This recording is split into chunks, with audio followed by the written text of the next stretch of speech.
Премиерот Зоран Заев и министерката за труд и социјална политика Мила Царовска денеска дојдоа во Штип за да ги слушнат маките на текстилните работници.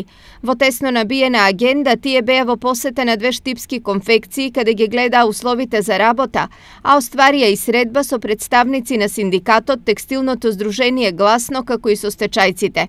Заедно со премиерот и министерката беше и пратеникот од Штип Благој Бочварски. На средбите е разговарано за минималната плата, за подобрување на работничкиот стандард. Во тој дух барам од сите чувство на солидарност.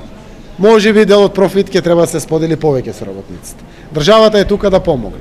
Но оваа мерка, верувајте, треба да ги дигне генерално сите плати во Македонија. Народот ако има пари, парите се трошат.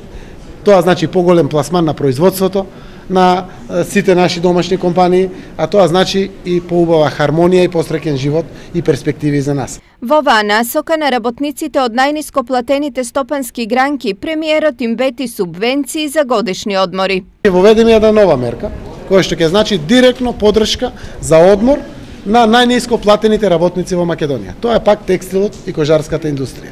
Државата ќе финансира бетен брекфаст, тоа е спиење и доручек, за најниско платените 35.000 граѓани, каде што ќе можат дополнително да овозможат продолжување на сезоните во туристичките капацитети ширум Македонија, а при тоа бенефит да добијат оние што навистина зимат најмала плата заради тоа што работат во најниско доходовните дејности. Пред да дојде во Штип, министерката имала средба и со родителите на децата со посебни потреби. Во моментов се гради центар за поддршка на дечиња со Даунов синдром.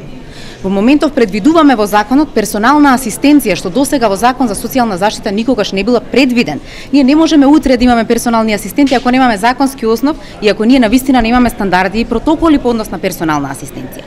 Навистина сметаме дека и онаа мерка која што ми ја нудиме во законот сега, тоа да посебниот додаток преминува во додаток за туѓа нега директно, без да поднесуваат барање, а исто и посебниот додаток отстрануваме како бариера да секоја година мора да поднесуваат соодветна документација. Сето тоа е олеснување на родителите. Денешната посета е прва официјална на премиерот Заев и дел од владиниот тим, како најава на континуирани средби со работниците во насока на подобрување на стандардот и заштита на работничките права.